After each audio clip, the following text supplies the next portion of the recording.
Hi everyone, welcome to all of you in Chem Achievers Chemistry classes. So right दोस्तों, last class में हमने बात की थी यहाँ पर पेरियोडिसिटी वाले चैप्टर में आयोनाइजेशन एंथैल्पी की और साथ में इलेक्ट्रॉन गैन एंथैल्पी की। हमने समझा था कि कौन कौन से फैक्टर्स होते हैं जो इनको अफेक्ट करते हैं, राइट। आज वाले सेशन में हम कंटिन्यू करेंगे अपनी लास्ट प्रॉपर्टी जो है इलेक्ट्रोनेगेटिविटी। समझेंगे इसके बारे में। हमने यहाँ पे देखो हिंदी में भी मेंशन कर दिया है कि इस टर्म का मतलब क्या होता है हिंदी में, राइट, ताकि जो हिंदी मीडियम वाले बच्चे हैं उनको भी समझ आए। लेकिन हम सजेस्ट करेंगे फाइनली कि आप इंग्लिश का भी ये टर्म याद रखो, क्योंकि आगे चल के आपको इंग्लिश ही काम आने वाली है, राइट। तो समझते हैं कि इलेक्ट्रोनेगेटिविटी होती क्या है। आई होप कि लास्ट सेशन में जो भी हमने डिस्कस किया था वो आप सबको क्लियर है, राइट। यहाँ पे हम बात करते हैं कि इलेक्ट्रोनेगेटिविटी होती क्या है ना, समझते हैं। तो देखो इलेक्ट्रोनेगेटिविटी को हम कैसे डिफाइन करेंगे। So the tendency of an atom of an element to attract the shared pair of electron towards itself in a covalent bond. तो पहली चीज आप याद रखना कि ये जो है इलेक्ट्रोनेगेटिविटी, ये किसकी प्रॉपर्टी है। एक किसी आइसोलेटेड एटम की प्रॉपर्टी नहीं है, ये प्रॉपर्टी है ऑफ एन मॉलिक्यूल। एक मॉलिक्यूल की प्रॉपर्टी मॉलिक्यूल में देखने को आपको मिलेगी। आइसोलेटेड एटम की ये प्रॉपर्टी नहीं होती है, राइट, क्योंकि हमें यहाँ पर एक मॉलिक्यूल चाहिए पड़ेगा। जैसे जैसे यदि हम आपको यहाँ पे बोले कि अपने पास है सपोज HCl, एक मॉलिक्यूल है। अब यहाँ पे जो HCl के बीच में जो बॉन्ड बना है वो बॉन्ड कैसे बना है।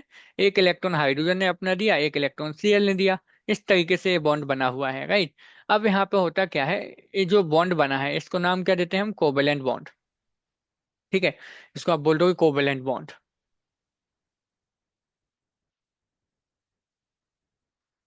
ठीक है। आप यहाँ पे एक चीज समझना, राइट, कि कोवेलेंट बॉन्ड बनता कैसे है, शेयरिंग ऑफ इलेक्ट्रॉन से। जनरली ये किस में बनता है कि एक ही टाइप के एटम जब होते हैं जब उनके बीच में बनता है कोवेलेंट बॉन्ड, राइट। HCl में परफेक्टली कोवेलेंट नहीं होता है, इसमें आयनिक करेक्टर भी होता है और कोवेलेंट करेक्टर भी होता है, दोनों होते हैं। तो सपोज कर लो कि ये अपना भी कोवेलेंट बॉन्ड है, तो हमने क्या कहा कि ये जो बॉन्ड बना हुआ है इसमें जो इलेक्ट्रॉन्स हैं, इन इलेक्ट्रॉन को कोई एक एटम अपनी तरफ खींच लेगा, राइट। अब कौन सा एटम खींचेगा, तो जिसकी इलेक्ट्रोनेगेटिविटी ज्यादा होगी। तो इलेक्ट्रोनेगेटिविटी क्या होती है, हम बोलेंगे किसी मॉलिक्यूल में जो एक एटम होते हैं वो एटम इलेक्ट्रॉन पेयर जो शेयर्ड हैं उनको अपनी तरफ खींचेंगे, राइट। तो अपनी तरफ खींचने की जो टेंडेंसी होती है उसको हम बोलते हैं इलेक्ट्रोनेगेटिविटी। तो यहाँ पे क्या होगा इस मॉलिक्यूल में HCl में जब आप देखोगे तो जो इलेक्ट्रॉन्स होंगे वो थोड़े से क्लोरीन के साइड होंगे। क्यों? क्योंकि क्लोरीन की इलेक्ट्रोनेगेटिविटी ज्यादा होती है, राइट। यहाँ पे जो इलेक्ट्रोनेगेटिविटी है वो इलेक्ट्रोनेगेटिविटी किसकी ज्यादा है, इलेक्ट्रोनेगेटिविटी Cl की होती है ज्यादा, किससे, हाइड्रोजन से। तो जो शेयर्ड इलेक्ट्रॉन यहाँ पे हैं इस बॉन्ड में वो किसकी तरफ शिफ्ट हो जाएंगे, क्लोरीन की तरफ। इसलिए क्या होगा, आप देखोगे इस पे पार्शियल नेगेटिव आ जाएगा, इस पे पार्शियल प्लस। ये किसकी वजह से आ गया, क्योंकि जो शेयर्ड वाले इलेक्ट्रॉन है वो थोड़े से Cl की तरफ खिसक जाएंगे। कंप्लीटली नहीं खिसके हैं, थोड़े से जाते हैं। कंप्लीट जाएंगे तो फिर H पे पूरा प्लस हो जाएगा, एक पे पूरा माइनस हो जाएगा, राइट। तो कोवेलेंट बॉन्ड जो वहां पे बनेगा वहां पे उस मॉलिक्यूल में कोई एटम इलेक्ट्रॉन पेयर को अपनी तरफ खींचता है। उस खींचने की टेंडेंसी को हम क्या नाम देते हैं, इलेक्ट्रोनेगेटिविटी, राइट। जैसे हमने यहाँ पे HCl से समझ लिया। अच्छा, जैसे यदि हम बात करें Cl2 मॉलिक्यूल की, यदि हम Cl2 की बात करें तो इसके बीच में भी जो बॉन्ड बना है वो कौन सा है, कोवेलेंट। अब यहाँ पे जो इलेक्ट्रॉन है ना वो कहीं इलेक्ट्रॉन पेयर जो है इस बॉन्ड में वो कहीं शिफ्ट नहीं होगा, वो बीच में ही रहेगा। क्यों? क्योंकि दोनों साइड अभी सेम इलेक्ट्रोनेगेटिव वाले एलिमेंट हैं।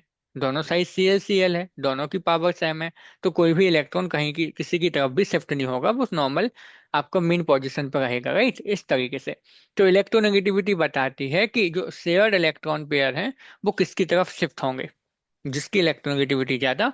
और उस तरफ आपके जो इलेक्ट्रोनेगेटिव जो एलिमेंट होगा उसकी तरफ इलेक्ट्रॉन पेयर है वो थोड़े से शिफ्ट हो जाएंगे, तो उस पर पार्शियल नेगेटिव आएगा और दूसरे वाले एटम पे पार्शियल पॉजिटिव आएगा। जैसे आप ऐसे समझो, देखो वैसे ऑर्गेनिक केमिस्ट्री में भी काम आती है कॉन्सेप्ट, जैसे कार्बोनिल आपको पता है ये होता है। अब आपको पता है यहाँ पे एक बॉन्ड सिग्मा है और एक पाई है आपका। तो यहाँ पे आप एक समझना कि जो ऑक्सीजन है वो मोर इलेक्ट्रोनेगेटिव है, तो इलेक्ट्रॉन किसकी तरफ शिफ्ट हो जाएंगे, ऑक्सीजन की तरफ।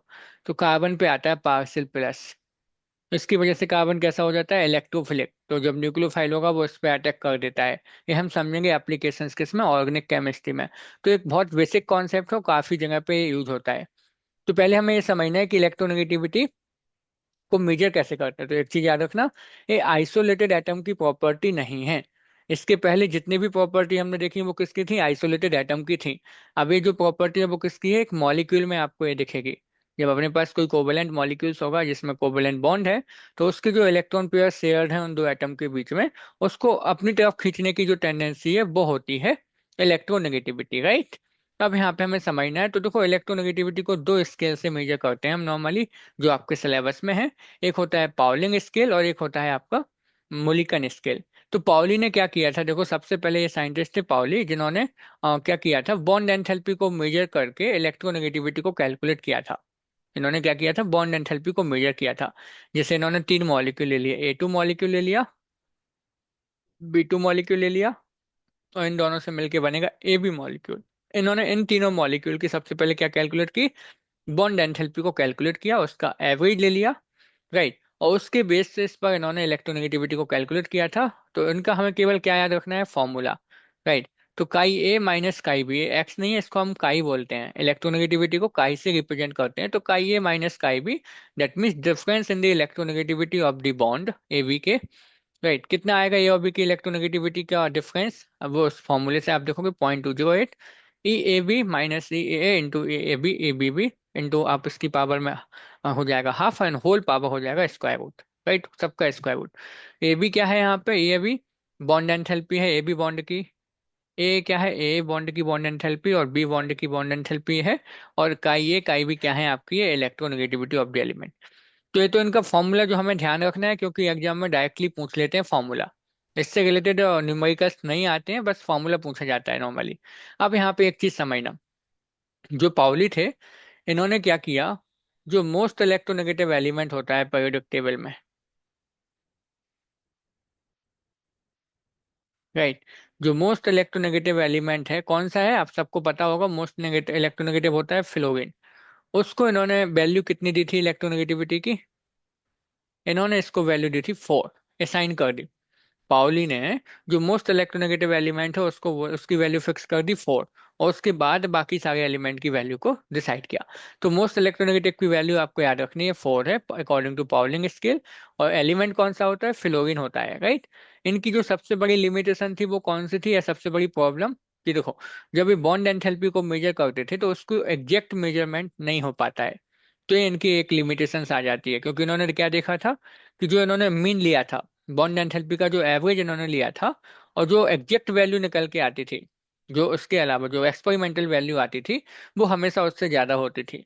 तो कहने का मतलब इसमें हमेशा थोड़ी बहुत एरर देखने को मिलती है, राइट।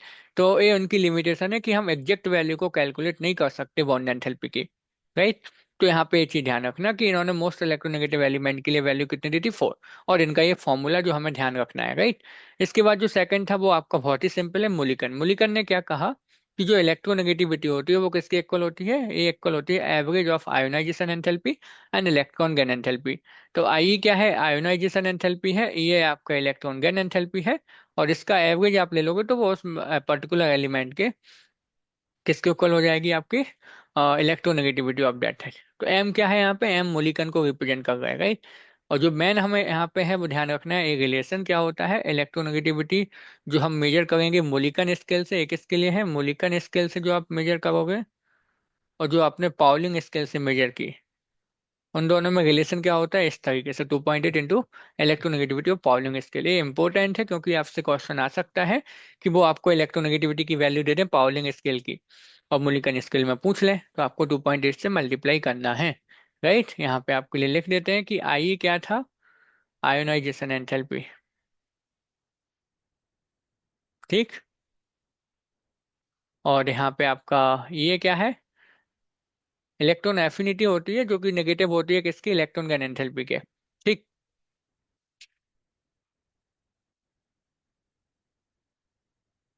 देखो इलेक्ट्रॉन एफिनिटी और इलेक्ट्रॉन गैन एंथैल्पी एक ही चीज है।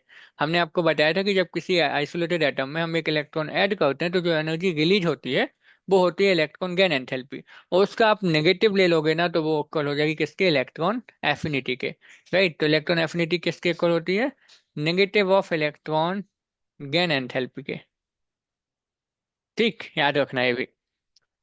तो सिंपल है, मूलिकन स्केल हमने देख लिया, पाउलिंग स्केल देख लिया, दोनों का हमें केवल फॉर्मूला ध्यान रखना है। अब जो इसका कॉन्सेप्ट है जो इलेक्ट्रोनेगेटिविटी का, उसको हम यहाँ पे डिटेल से समझते हैं, राइट। चलते हैं यहाँ पे आगे से। तो इसके जो फैक्टर्स हैं, कौन कौन से फैक्टर यहाँ पे इसको अफेक्ट करेंगे? पहला है साइज ऑफ द एटम। देखो, अब साइज ऑफ द एटम कैसे आपको अफेक्ट, इसको अफेक्ट करेगा, तो देखो सिंपल समझना, जो इलेक्ट्रोनेगेटिविटी होती है वो भी क्या होगी, इनवर्सली प्रोपोर्शनल टू साइज। आप समझना, देखो क्या है, इलेक्ट्रॉन पेयर जो बॉन्ड में है, जैसे हम यहाँ पे आपको फॉर एग्जांपल बोलें कि अपने पास कोई एक्स वाई बॉन्ड है।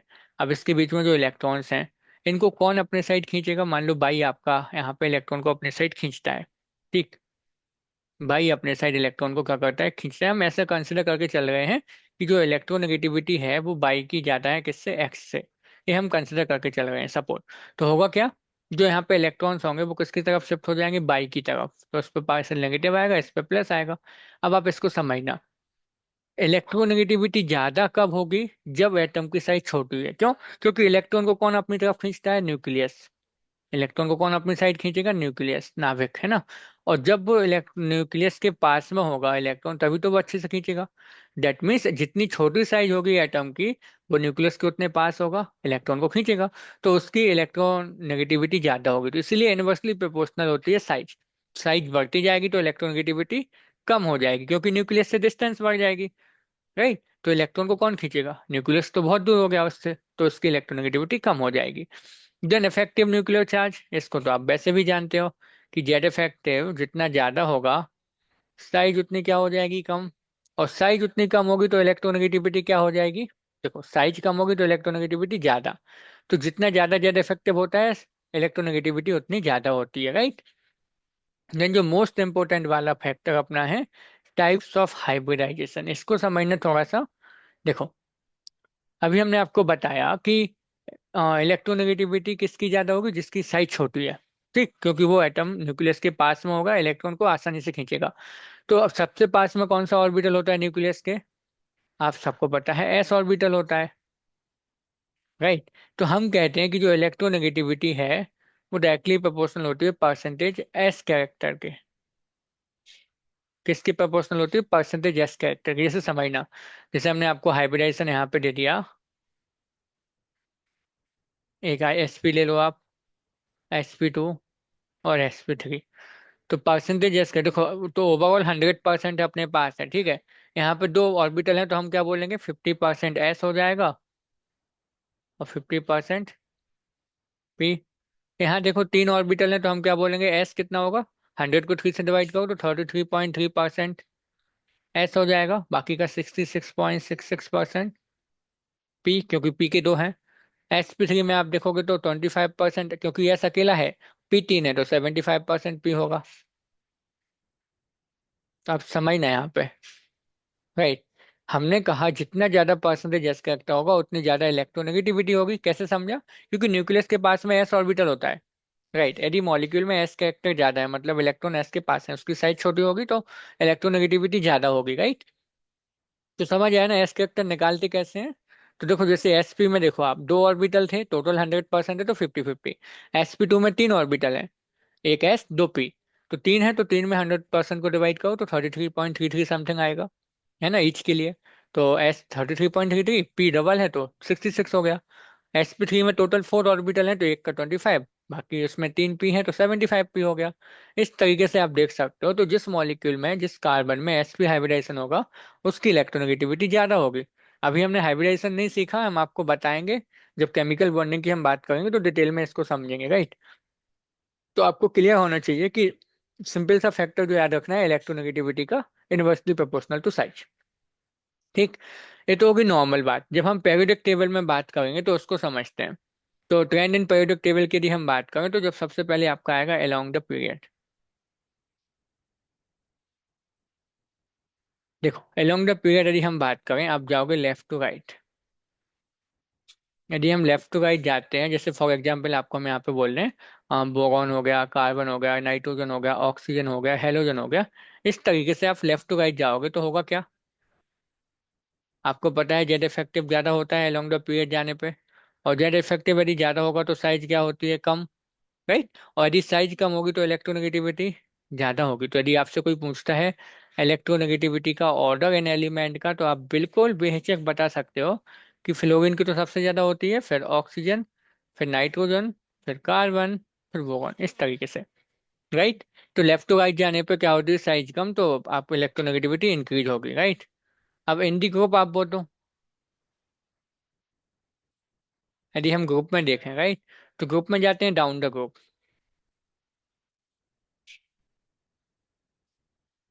देखो डाउन द ग्रुप क्या होगा आप समझना। डाउन द ग्रुप जैसे आप कोई भी यहाँ पे फैमिली ले लेते हैं, हम हाइड्रोजन फैमिली ले लें, फ्लोरीन, क्लोरीन, ब्रोमीन, आयोडीन, इस तरीके से डाउन द ग्रुप जाओगे तो आपको पता है नंबर ऑफ सेल्स बढ़ती हैं, साइज इंक्रीज होती है। और इस साइज इंक्रीज होगी तो इलेक्ट्रोनेगेटिविटी क्या हो जाएगी, डिक्रीज हो जाएगी, कम होती जाएगी। तो बिल्कुल ऐसा ही होता है फ्लोरीन के सबसे ज्यादा, है ना।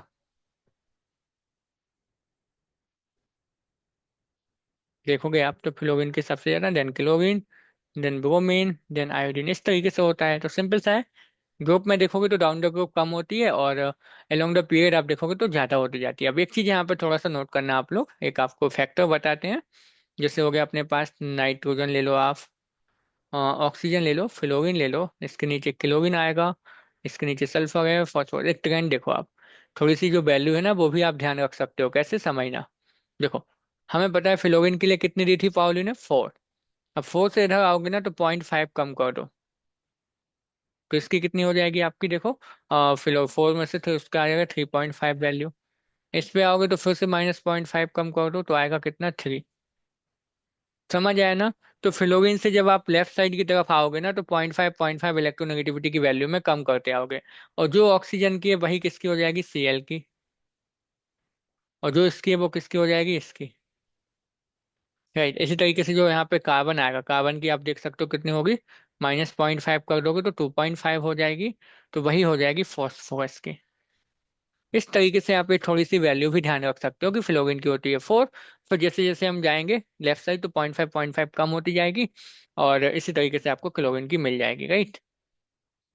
ये होता है नॉर्मल सा इलेक्ट्रोनेगेटिविटी का ट्रेंड, है ना, जो हम समझ सकते हैं, सिंपल सा, राइट। सिंपल था, right, all of you, right. अच्छा वेट वेट, देखो यहाँ पे एक चीज और आप थोड़ा सा समझना कि यहाँ पे 0.5 एग्जैक्ट सेम नहीं होती है, एग्जैक्ट सेम हो जाती तो फिर तो बात ही लगती है ना, क्योंकि हमें पता है ऑक्सीजन की ज्यादा होती है, Cl की कम। तो यहाँ पे क्या होता है, जब जैसे हमने फ्लोरीन से ऑक्सीजन की तरफ गए तो 0.5 कम किया था ना, सिमिलरली जब आप ऑक्सीजन से यहाँ जी क्लोरीन की तरफ जाओगे तो 0.5 कम कर दोगे, है ना। इसमें से भी 0.5 आप कम कर दोगे तो आएगा ये 3। इसमें से कम कर दो तो आएगा 2.5। इस तरीके से निकालते हैं ना, इसकी आएगी 2। तो समझ आया ना। देखो फ्लोरीन से ऑक्सीजन 0.5 कम कर दो, ऑक्सीजन से नाइट्रोजन 0.5 कम कर दो, और जब वापस आओगे ना ऑक्सीजन से क्लोरीन की तरफ जाओ तो फिर उसमें ऑक्सीजन में से 0.5 कम, नाइट्रोजन से सल्फर की तरफ तो उसमें से भी 0.5 कम करते जाओगे, इलेक्ट्रोनेगेटिविटी मिल जाएगी आपको। तो थोड़ा सा ट्रेंड है जो आपको थोड़ा सा ध्यान रख लेना है, राइट। तो समझ आया ना। लेफ्ट टू राइट जाओगे इलेक्ट्रोनेगेटिविटी इंक्रीज होगी, डाउन द ग्रुप आप किसी फैमिली में जाओगे तो इलेक्ट्रोनेगेटिविटी डिक्रीज हो जाती है वहां पे, राइट। तो ये तो था इलेक्ट्रोनेगेटिविटी का कॉन्सेप्ट। आई होप हो कि आपको क्लियर होगा। इसके बाद आपको एक चीज और हम बता देते हैं, यहाँ पे आता है किसका, जो हमने नहीं देखा अभी तक, कि यदि इलेक्ट्रॉन जो एटॉमिक नंबर है वो मोर देन 100 है तो उन एलिमेंट की आईयूपीएसी नेमिंग कैसे करते हैं वो भी समझ लेते हैं, राइट। क्योंकि ये भी एग्जाम में पूछी जाती है तो आपको बता देते हैं। तो किन की, जिनका एटॉमिक नंबर 100 से ज्यादा होगा उनकी आईयूपीएसी नेमिंग कैसे करते हैं वो समझना। जैसे फॉर एग्जाम्पल हमने आपको यहाँ पे दे दिया 105, तो आपको एक टेबल आनी चाहिए जिसमें डिजिट, नेम और एब्रीविएशन दिए हैं, राइट। जैसे यहाँ पे देखो इस टेबल में आप देखोगे तो 1 को क्या बोलते हैं हम, अन। तो 1 के लिए आप अन लिख दोगे। 0 के लिए क्या दे बोलते हैं, नील। तो 0 के लिए आप नील यूज कर लोगे। 5 को देखो पेंट, तो 5 के लिए पेंट। और उसके बाद आपको इसमें ईएम जोड़ देना है, क्या जोड़ देना है, ईएम जोड़ देना है। तो क्या आ जाएगा, अन, नील, पेंट, ईएम। और आप इसको यदि एब्रीविएशन फॉर्म में इसका आंसर इसका नाम लिखना चाहोगे तो इसका अल्फाबेट देख लो आप, एन, यू, इसके लिए होता है पी। तो 1 के लिए क्या है, यू, एंड देन 0 के लिए एन, और इसके लिए होता है पी, तो UNP इसका शॉर्ट में नेम हो जाएगा। तो इस तरीके से हम क्या करते हैं, जिस भी एलिमेंट का एटॉमिक नंबर 100 से ज्यादा है उसकी नेमिंग कैसे करते हो, इस टेबल को याद रखना है बस। 0 को नील, 1 को अन, 2 को बोलोगे बाई, 3 को ट्राई, 4 को कोएट, 5 को पेंट, 6 को हेक्स, 7 को सेप्ट, 8 को ऑक्ट, 9 को इन हम बोलते हैं। और इसको अकॉर्डिंगली हम इसकी नेमिंग कर देंगे, बस लास्ट में क्या जोड़ देना है, ईएम जोड़ देना है। जैसे एक और एग्जाम्पल यदि आपको दें, सपोज 109 यदि अपने पास है तो क्या बोलोगे इसको, देखो 1 को अन, 0 को नील, 9 को इन, और फिर इसमें EM जोड़ दो आप। और ये शॉर्ट में लिखोगे तो 1 को U लिखते हैं, 0 को N और इसको E, तो UN इसके शॉर्ट में हो जाएगा। तो ये आपको टेबल ध्यान रखनी है, आप इससे क्वेश्चंस आते हैं एग्जाम में, तो बस यदि आपको टेबल पता है आप आसानी से कर दोगे, राइट। तो यहाँ पे एक समरी वाली स्लाइड आपको दे देते हैं, तो ध्यान रखना। देखो अभी तक हमने क्या क्या देखा, समझना सभी लोग। देखो हमने बात की थी किसकी, आयोनाइजेशन एंथैल्पी की, राइट। आयोनाइजेशन एंथैल्पी की। इसके बाद हमने बात की थी इलेक्ट्रॉन गैन एंथैल्पी की।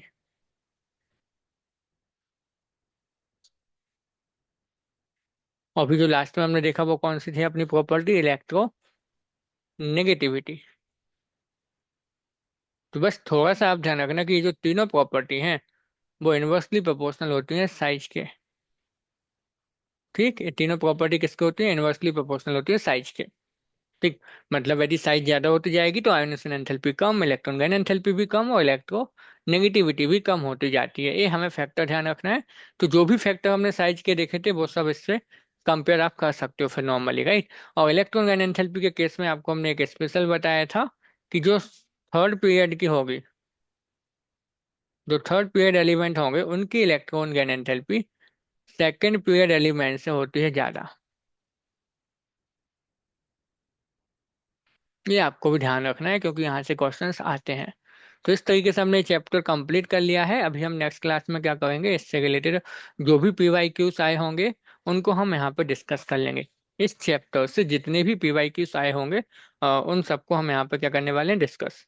तो 2020 से लेके 2024 तक के जितने भी PYQs होंगे वो सारे हम क्या करेंगे, अभी हम डिस्कस कर लेंगे। तो आप लोगों को एक बार रिवीजन करना है, उसके बाद आपको वो सारे क्वेश्चंस लगा लेने हैं। जहाँ पे डाउट रहे तो बताना, हम लोग डिस्कस कर लेंगे, राइट। तो आई होप आपको ये चैप्टर क्लियर हुआ होगा यहाँ तक। जो भी कॉन्सेप्ट आज सीखे वो भी आपको क्लियर है। यदि कहीं पे डाउट रहता है तो बताना हमें, है ना, कमेंट सेक्शन में। हम लोग नेक्स्ट क्लास में उसको डिस्कस कर लेंगे, राइट। आई होप आपको ये पूरा चैप्टर अच्छे से क्लियर हो गया अभी, राइट। तो सेशन यदि पसंद आया है तो सेशन को लाइक करना, शेयर करना, और ये अभी तक सब्सक्राइब नहीं किया है तो सब्सक्राइब भी कर लेना, राइट। मिलते हैं नेक्स्ट सेशन में। Thank you so much for watching this video all of you.